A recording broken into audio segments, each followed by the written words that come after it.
here's the first major problem we have. The needle where it fastens. You know, that's loose.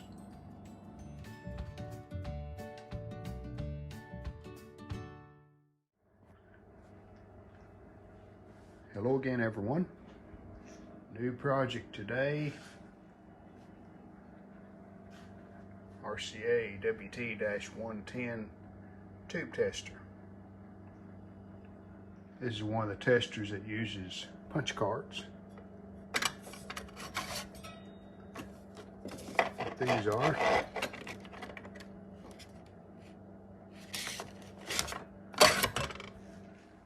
There were a few companies that used punch cards. I know Hickok made one, and B&K also had a model. And this is RCA's version. So we're going to see what we can do. Hopefully we can get this thing working. Just looking over the condition of it, looks like it's been stored in a really damp area.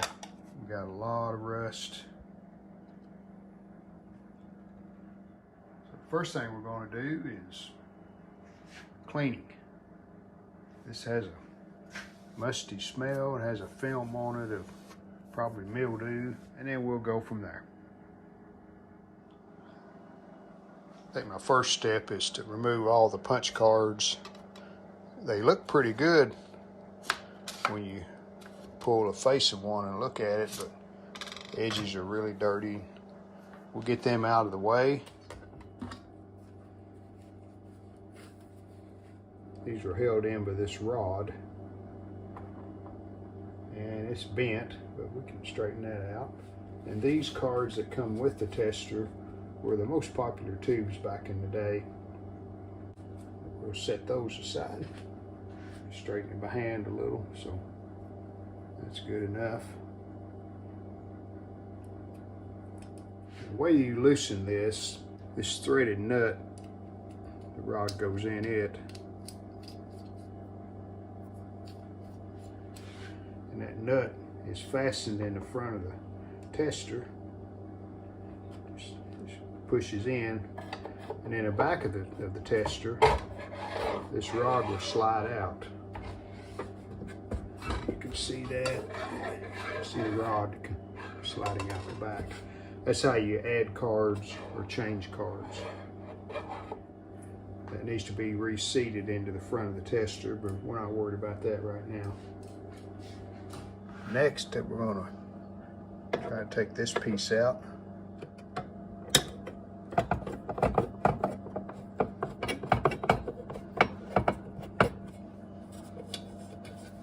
Three at the top.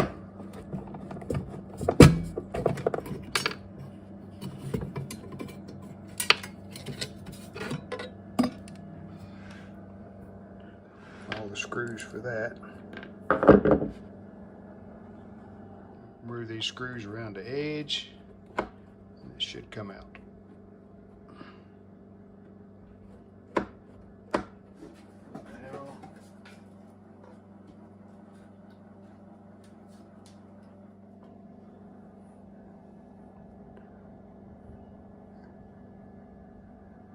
There's a look at the internal workings. Here's the card reader. It just opens up. You put the card in, and then where the holes are punched, that makes contact. Then there's a switch right here. That's a power switch. So that turns it on.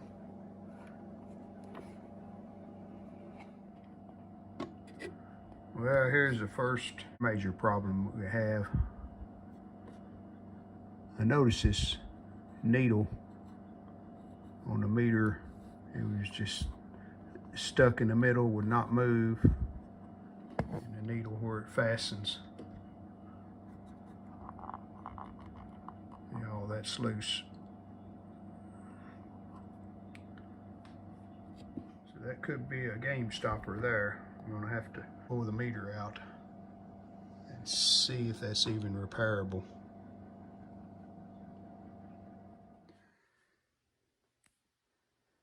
All right, I've completely removed the chassis, got it out of the cabinet. It was held in by 4 screws, 3 of them that size, there, and there. And then there was this long one right through there. And I've removed the meter. So we're going to look at it, see what's going on there. I'm not too hopeful, but we'll see. Well, unfortunately, I think this meter may be shot. We could still do some troubleshooting on the tester itself. We can get some voltages in the tester and it acts like it's trying to do something. Then we'll pursue this meter, see if we can either find a replacement or do something with that. Okay, got a schematic here that I printed out and just trying to determine, number one, if the transformer is any good, because if it happened to be open or bad, it pretty much would end any kind of restoration that we're going to try to do. This fuse right here, it was blowed, so I put a breaker. We got that across the fuse. And here's the fuse, F1. So we should have our incoming AC. We got 2 switches that activate. The one switch is this one right here that lever hits. The other one is the switch down there that the card hits. And it's right down there. You have to have a card in and the lever pulled back. That activates both switches. And then what I'm doing here, this is pins 6 and 7 on the transformer. If we look at the schematic, we should have 50 volts. We have 110 volts going to the primary. I'm going to slowly turn it on, and I'm on AC. And we're producing some voltage. So that's 20 volts AC, we're at 10 volts. So if you multiply that by 5, it should be about right. There's 40 volts, we got 18. 60, we got 28. So yeah, that's around 50 volts AC. So I think we can pretty much confirm that the transformer is okay. I haven't checked all of these, but chances are if that winding is okay, then all of these probably are. Now we've got 2 rectifiers. On pin 11, we're going through a selenium, and pin 14, we've got 2 seleniums coming out to this filter cap. We have 2 filter caps right here. This is a 500 mic at 25 volt, and that's this one here. And the other one's 100 mic at 150 volt, so it has to be that one. I have to turn it around there to, yeah, there we go. 100 mic, 150 volt. Okay, so if we check DC right there, hopefully we're producing some DC voltage. Okay, have my meter hooked up. Ground wire on the minus of the cap. And here's our positive lead. Okay, there's 40 volts. And we got 20 volts DC. This other diode, it says 14 volts there. And that's connected to the positive side of that 500 mic cap through a 10 ohm resistor. This cap right here, positive lead, 10 ohm resistor on the other side of it. And it says 14 volts. So let's see what happens there.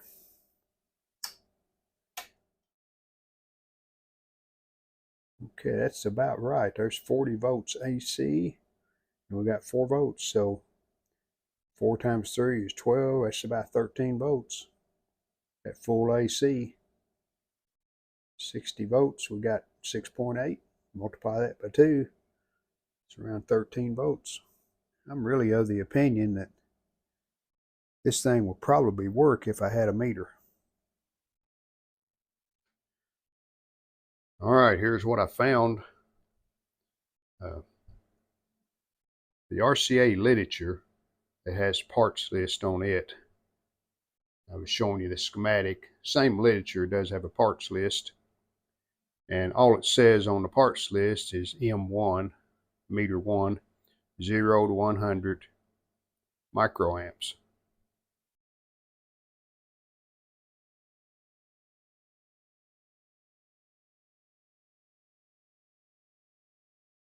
So this is a Simpson Model 29, and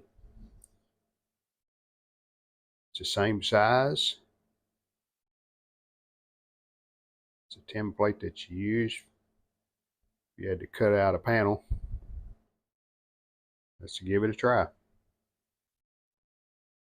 Well, I can't get it to center exactly. I think our problem is a power supply issue. This voltage right there, supposed to be 110 volts DC. We have a 15 ohm resistor that connects to the 2 rectifiers. And on this side of that resistor, I have 106 volts almost. While on the other side, I only have 70, a little less than 70. It's supposed to be 15 ohms. I even checked on the parts list. That's what they're saying.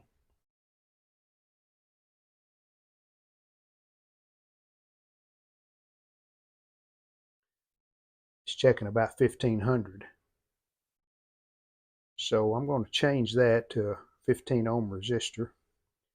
I need to check on the other side of this resistor, that 56 ohm right there. That's where we're supposed to have like 110. And we got 118, so that's pretty close. And after replacing that resistor and getting our B plus voltage where it should be, the meter centered and adjusted fine, so we're okay there.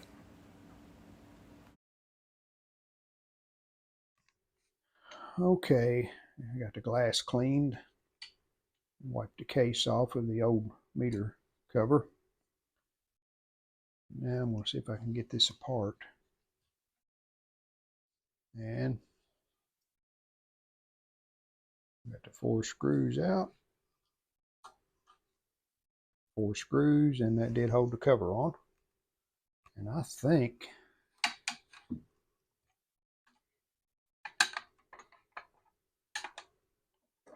looks to me like those screw holes will line up with the RCA. Well, here's what I'm having to do. The RCA meter, the 2 little screws that hold the face of the meter right here and here, they're not quite as wide as the Simpson. And I've already been working on it some, but you see I'm getting close. At one side it is almost there. I'm just making these holes deeper on each side of the RCA. The RCA faceplate will fit the Simpson meter, but the zero adjustment is not quite long enough on the RCA. You see the difference there. The Simpson's just a little bit longer. So we're going to have to swap those out. The RCA was held in by this push-on clip. The Simpson has a spring that held it on. Just pushes down on it, holds tension against it. I'm hoping I can use that spring with the Simpson adjuster.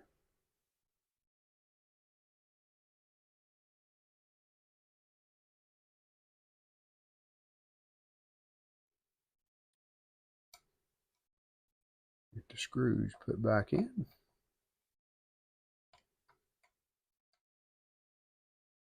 How about that? Looks just like the original meter. The meter mounted. Ironically, it matched up perfectly with the Simpson, other than that face where I had to move those screws just a little bit. So we got it turned on. We have our card in. It's a 6SL7. Let's put the tube in and see what we get. We're checking good. Now, the way I'll go with the operation later, but briefly, you put this on calibrate or quality, which is this position here. I have it marked. Then you hit the calibrate switch and you set the meter center. And I have it set. Then you let go of that switch. That's quality. And we're testing good. Now this tube, you see on the test card, it says test P1 and P2.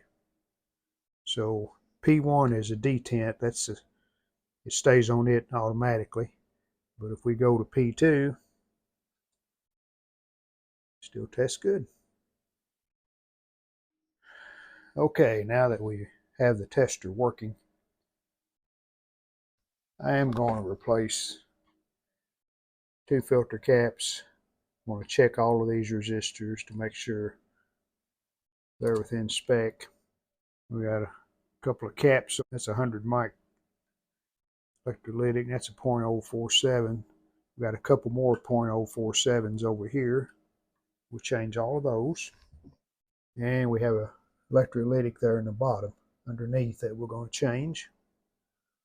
This does have some selenium rectifiers, and I'm going to replace those. They seem to be working fine. They're not even getting warm whenever I was doing all that testing, so they're probably fine, but replace those. And we got a rectifier underneath, that one right there. I think once we get all these parts changed, we're going to have a nice tester. Well, that's going to wrap up part 1 of this restoration and repair on this RCA model WT-110A tube tester. In part 2, we'll refresh the electronics with the new caps and check those resistors. We'll put everything back together. And I'm also going to attempt to make a master punch card. So thanks for watching. We'll see you next time.